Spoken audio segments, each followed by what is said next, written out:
Привет, друзья! Сегодня мы с вами находимся в небольшом европейском поместье, расположенном в городке Сатон, в 90 минутах от канадского города Монреаль, провинции Квебек, с видом на горные хребты Апалачей. Не так давно здесь жила удивительная женщина Генриетта Антония, первоначальная владелица этого поместья, которая родилась в Южной Моравии. С детских лет она была окружена виноградниками и вековой архитектурой, прежде чем подростком эмигрировала в Канаду в 1949 году. Здесь ее усилиями и фантазией было создано это фантастическое шато, которое объединяет в себе террасный виноградник, 2 виллы, 2 небольших озера в виде сердец, замок с большим бальным залом и подземным винным погребом, а также подвалы и дегустационные залы, встроенные в склоны холмов. Результаты ее проекта напоминали ей ее родную бывшую Чехословакию. А пригласила я вас сегодня сюда для того, чтобы показать вам мою работу «Свадебные подарки для гостей».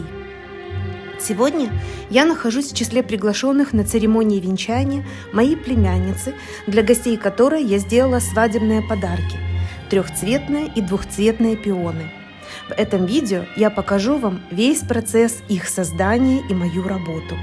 Моя идея заключалась в том, чтобы все гости получили в подарок пионы в цветовой гамме национальных флагов – украинского и венгерского. Начнем мы сегодня с более сложного пиона, 3-цветного венгерского флага, сочетающего в себе красный, белый и зеленый цвет. Сейчас перед вами вы видите, как были представлены коробочки, в которые были упакованы пионы, а также вот моя работа до того, как мы попали в замок. Это мы уже с вами у меня дома, и я показываю вам, что я делала. Корзинка с цветами была подарком для жениха и невесты. Существует отдельное видео, ссылку на которое я оставлю под этим видео, где я детально показываю, как можно приготовить такую красивую свечу в виде корзинки с цветами. Итак, приступим. Начнем, пожалуй, с венгерского пиона. Сочетание 3 цветов – красный, белый и зеленый. Нам понадобится сегодня соевый воск. 100% растительный, чистый и биоразлагаемый. Поскольку при изготовлении свечей он практически не образует копоти или дыма, он не загрязняет окружающую среду и оптимален для любых ароматизированных процедур, комбинаций, цветов. Соевый воск получают из соевого масла. Оптимальная температура плавления для формовых свечей составляет 54 градуса. Сейчас вы видите формы, которыми я пользовалась. Перед вами 2 вида форм. Белые формы и серые силиконовые формы. Я бы хотела акцентировать внимание ваше на том, что в процессе своей работы я абсолютно уверена, что силиконовой формой вот такого белого цвета я буду пользоваться все время. Серая, она очень плотная и совершенно неудобна в работе. Итак, растопив соевый воск, примерно при температуре 54 градуса Цельсия, мы делаем сейчас окрас для первого слоя пиона. И заливаем воск примерно четверть. Нам нужен только вершок пиона в красном цвете. Друзья, каждый слой пиона я держала цветовую гамму, скажем так, до момента застывания в пределе 20-30 минут. То есть не спешите, дайте воску остыть. После того, как вы залили первый слой, мы растапливаем воск для второго слоя, в моем случае это был белый. И вот обратите внимание сейчас на стеклянный контейнер, которым я пользуюсь при заливке. Он имеет как бы налет уже застывшего воска. О чем это говорит? О том, что я сейчас наливаю не горячий воск. Расплавив воск, я дала ему остыть практически до комнатной температуры, для того, чтобы он не растопил первый слой, который я залила.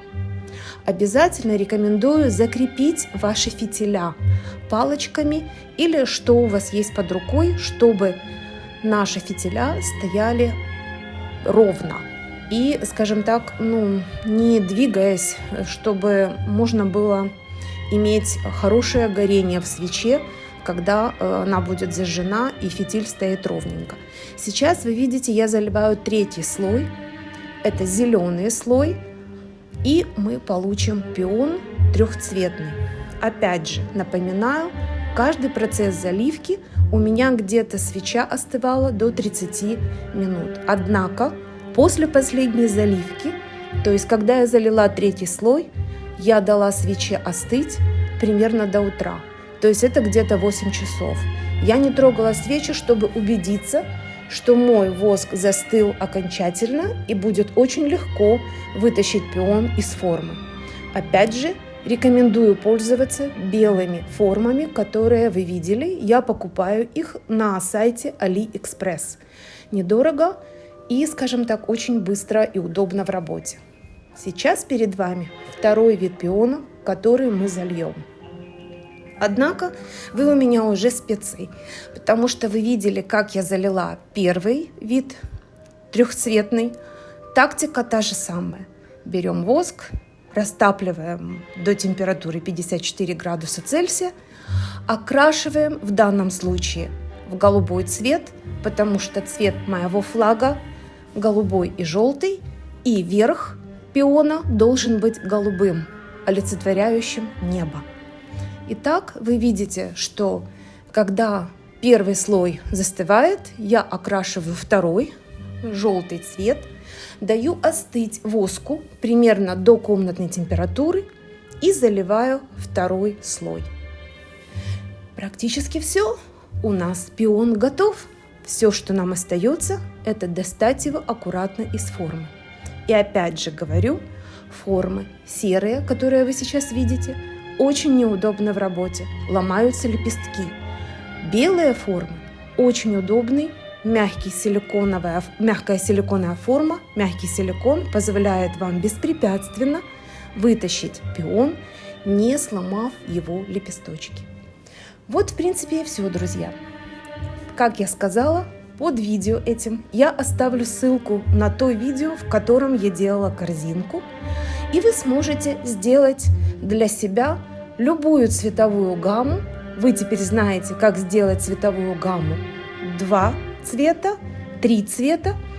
Хотите попробовать 4? Пожалуйста. Я надеюсь, что это видео вам понравилось. Я надеюсь, что мы встретимся с вами в следующем выпуске. Кто не подписан, не забудьте подписаться.